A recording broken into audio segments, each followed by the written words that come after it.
성도 여러분 안녕하십니까? 오늘 저녁에도 이렇게 어김없이 또 하나님의 말씀을 듣기 위해서 각자의 자리에 모이신 여러분들을 진심으로 환영합니다. 오늘은 제9장 그리스도의 생애와 부활 첫 번째 시간을 함께 공부해 보도록 하겠습니다. 우리가 공부하는 중에 이 기본교리 28의 전체적인 구조를 살펴보고 또 현재 어느 위치에서 공부하고 있는지를 좀 되짚어봐야겠다는 생각이 들어져서 이 구조들을 먼저 살펴보도록 하겠습니다. 먼저 신론이 있습니다. 신론, 인간론, 그리고 구원론, 교회론, 그리스도인 생활론, 종말론 이렇게 크게 6가지로 나눌 수가 있는데요. 신론에서는 하나님의 말씀, 하나님, 아버지 하나님, 아들 하나님, 성령 하나님 이렇게 배웠습니다. 그리고 인간론은 창조, 인간의 본질까지 배웠고요. 그리고 구원론에서 대쟁투, 그리스도의 생애와 죽음과 부활, 구원의 경험, 그리스도 안에서 자라남. 교회론에서는 교회, 남은 자손과 사명, 그리스도의 몸 안에서의 연합, 침례, 성만찬, 영적 은사와 봉사의 직무들, 예언의 선물. 그리고 그리스도인의 생활론에서는 하나님의 율법, 안식일, 청지기 직분, 그리스도인의 품행, 결혼과 가정. 마지막 종말론에서는 하늘 성소에서의 그리스도의 봉사, 그리스도의 재림, 죽음과 부활, 천년기의 죄악의 종말, 마지막으로 셋다 이렇게 총 28가지의 이 교리들이 6가지의 통틀어서 6개의 종류로 이렇게 나눠볼 수 있습니다. 그래서 오늘은 제 9번째 내용, 그리스도의 생애와 죽음과 부활을 시작하도록 하겠습니다.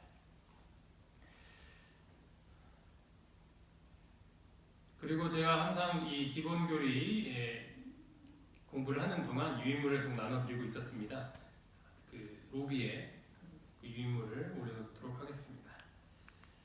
기본 신조 9번째의 내용입니다. 하나님의 뜻에 완전히 순종하신 그리스도의 생애와 고난, 죽음과 부활로 하나님은 인류의 죄를 위한 유일한 속죄의 수단을 마련하셨다. 그리하여 믿음으로 이 속죄를 받아들이는 자들은 영생을 얻을 수 있고 모든 피조물들은 창조주의 무한하신 사랑을 더 잘 이해할 수 있게 되었다. 이 완전한 속죄는 하나님의 율법의 의로움과 하나님의 성품의 자비스러움을 옹호한다. 왜냐하면 그것은 우리의 죄를 정죄하고 우리를 위한 용서를 마련해 놓으셨기 때문이다. 그리스도의 죽으심은 대리적, 보상적, 화해적 및 변형적이다. 그리스도의 부활은 악의 세력을 이긴 하나님의 승리를 선포하는 것이요 속죄를 받아들인 이들이 결국 죄와 죽음을 정복할 것을 보증하는 것이다. 그것은 그분 앞에 하늘과 땅에 있는 자들이 다 그 무릎을 꿇게 될 예수 그리스도의 지배권을 선언하는 것이다. 그래서 오늘은 첫 번째 하나님의 구원하시는 은혜 이렇게 살펴보도록 하겠습니다.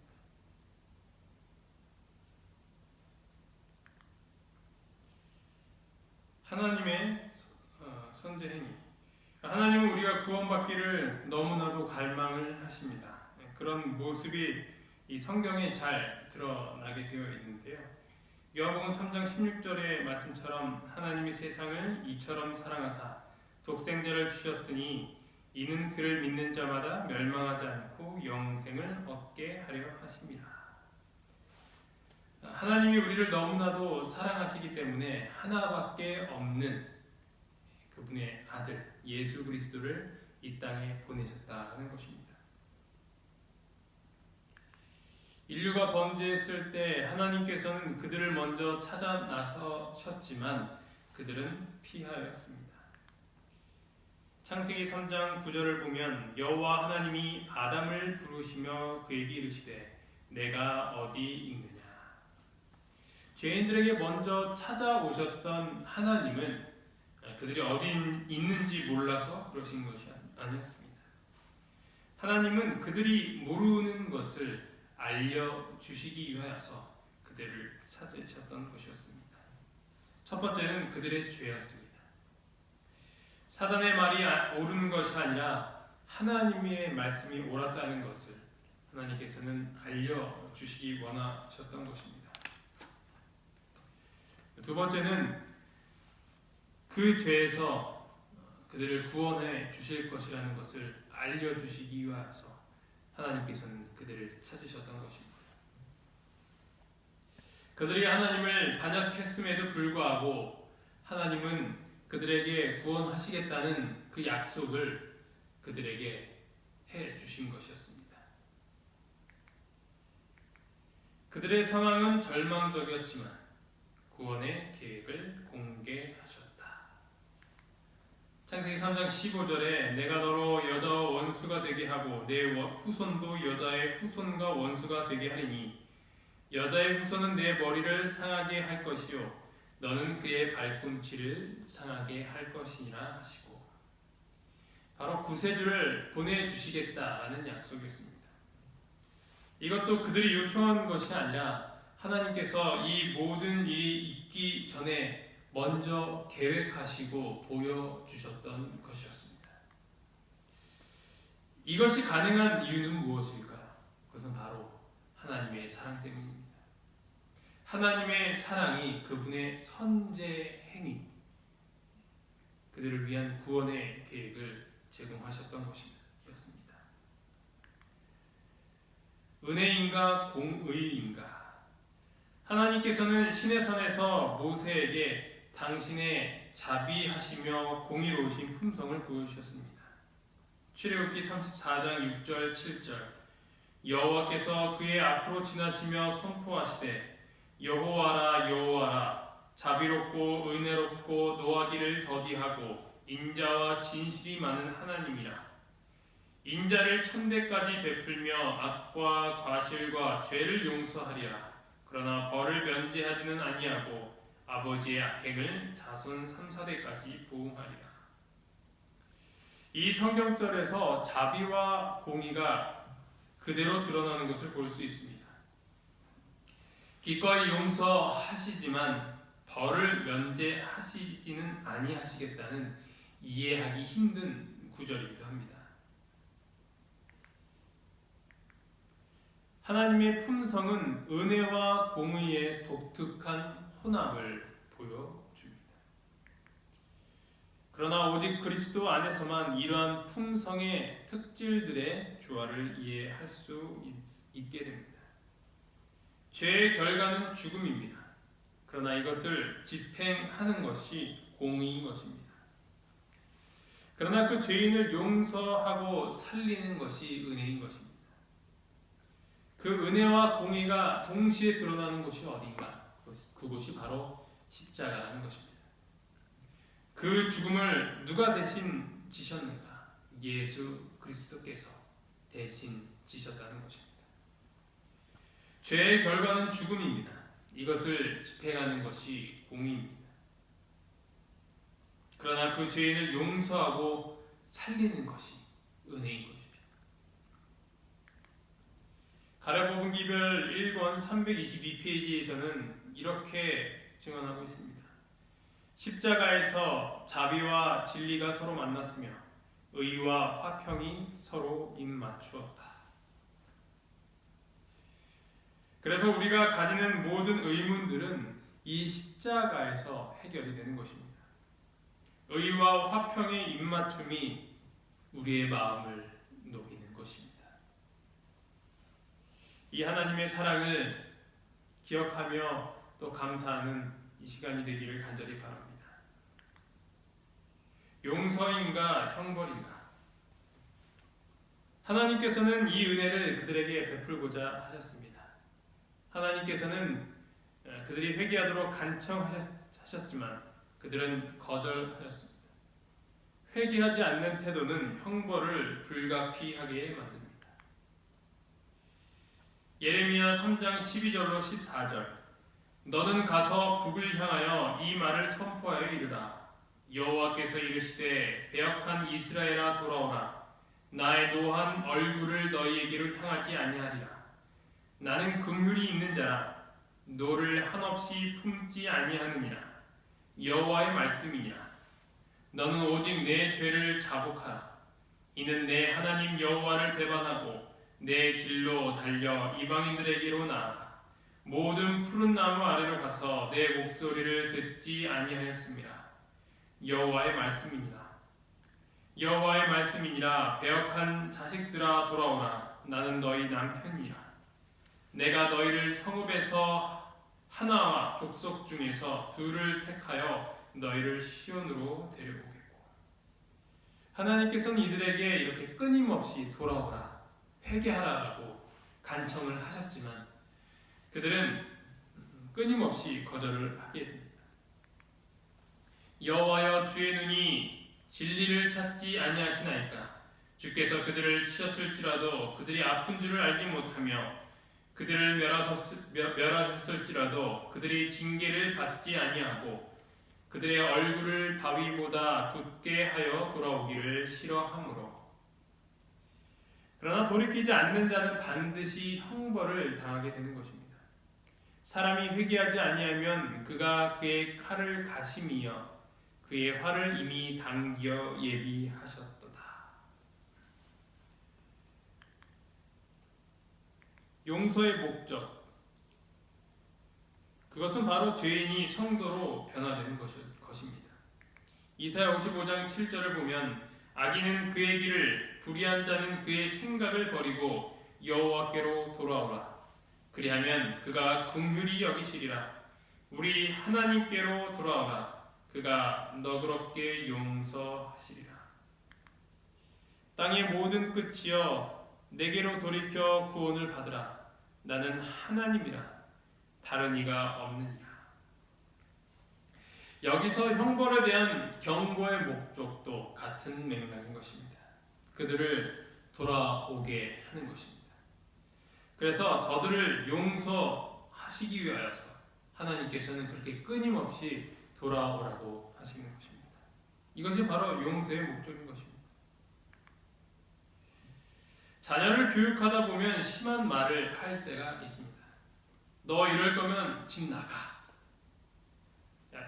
몇 번 들어보신 적 있으시죠? 해보신 적도 있을 거라고 생각합니다. 이 말의 뜻은 무엇입니까? 집을 나가라는 이야기입니까? 아닙니다. 이러지 말라라는 것이죠. 이러지도 말고 집도 나가지 말라라는 것입니다. 그런데 만약 아이가 네, 나갈게요 하고 나간다면 어떻게 될까요? 얼마나 황당할까요? 하나님도 마찬가지입니다. 우리에게 이러한 무서운 형벌을 경고하시고 심판을 말씀하시는 이유는 죄악을 범하지도 말고 심판도 받지 말라는 말씀인 것입니다. 그러나 사단은 우리가 부모 마음은 보지 못한 채 회초리만 보도록 하고 있는 것입니다. 그래서 그분을 무서운 하나님으로 그려내는 것입니다. 혹은 하나님으로부터 심판이라는 단어를 아예 없애버리려는 비성서적인 가르침을 선호하기까지 이르게 되는 것입니다. 하나님은 우리를 용서하시기를 원하시며 우리가 구원받기를 바라시는 분이시라는 사실을 이 시간 다시 한번 꼭 기억하시기 바랍니다. 죄에 대한 하나님의 분노, 하나님의 진노. 죄가 세상에 들어옴으로 말미암아 인간의 마음에는 하나님을 증오하는 기질이 생기게 되었습니다. 골로새서 1장 21절을 보면 전에 악한 행실로 멀리 떠나 마음으로 원수가 되었던 너희라고 표현을 하고 있습니다. 모든 사람이 죄를 범하였음에 하나님의 영광에 이르지 못하였다. 그래서 우리 모두가 죄인이기 때문에 우리의 마음 가운데는 하나님을 제대로 알지 못하기 전에 하나님과 원수 사이로 그렇게 될 수밖에 없는 것이라는 사실을 보여주고 있는 것입니다. 그래서 그 죄의 삭은 무엇이냐면 사망이라는 것입니다. 우리는 죽을 수밖에 없는 죄인이라는 것을 정확하게 이야기해 주고 있습니다.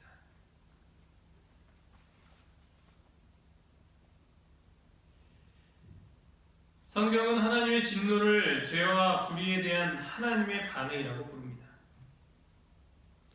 하나님의 진노가 불의로 진리를 막는 사람들의 모든 경건하지 않음과 불의에 대하여 하늘로부터 나타나나니, 그럼에도 불구하고 하나님께서는 우리를 구원하시는 것입니다. 죄는 미워하시지만 죄인은 사랑하시는 분이 바로 하나님이신 것입니다. 우리에게도 죄에 대한 진노가 필요합니다. 우리는 죄인을 사랑하기 위하여 노력해야 합니다. 그러나 때로 그 죄까지 사랑할 때가 참으로 많은 것 같습니다. 그리고 그 죄를 짓는 나 자신에 대하여서 너무 관대할 때가 많습니다.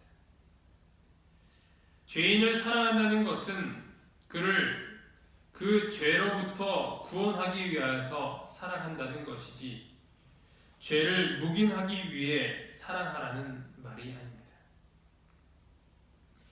지금 우리에게 필요한 것은 어쩌면 죄에 대한 진노일지도 모릅니다.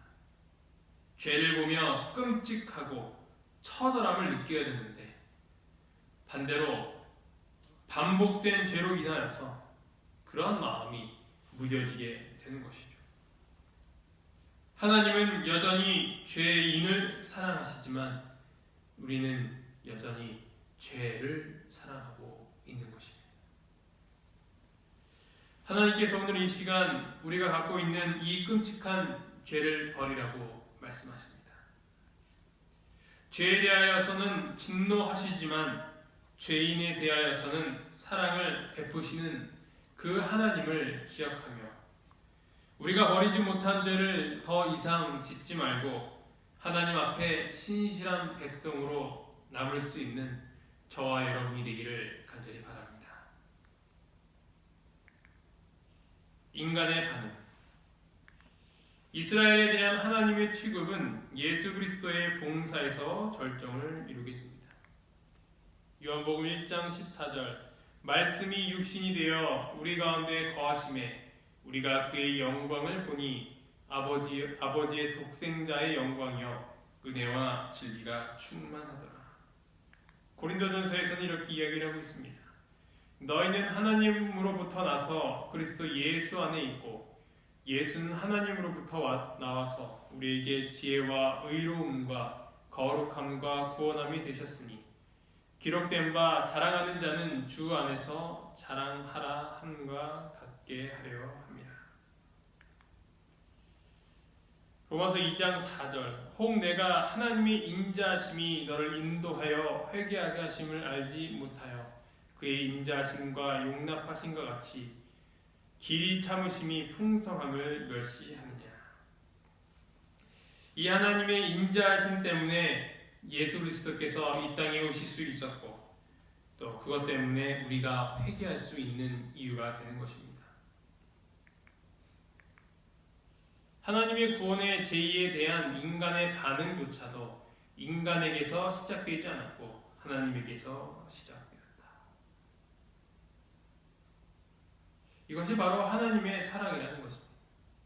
하나님께서 그렇게 베풀어 주셨기 때문에 우리가 반응할 수 있게 된다는 것입니다. 하나님께서 우리에게 주시는 것들이 있는데 그것은 믿음입니다. 로마서 12장 3절, 오직 하나님께서 각 사람에게 나눠주신 믿음의 분량대로 지혜롭게 생각하라. 이 믿음도 하나님께서 주시는, 또한 회개의 마음도 하나님께서 주시는 것입니다.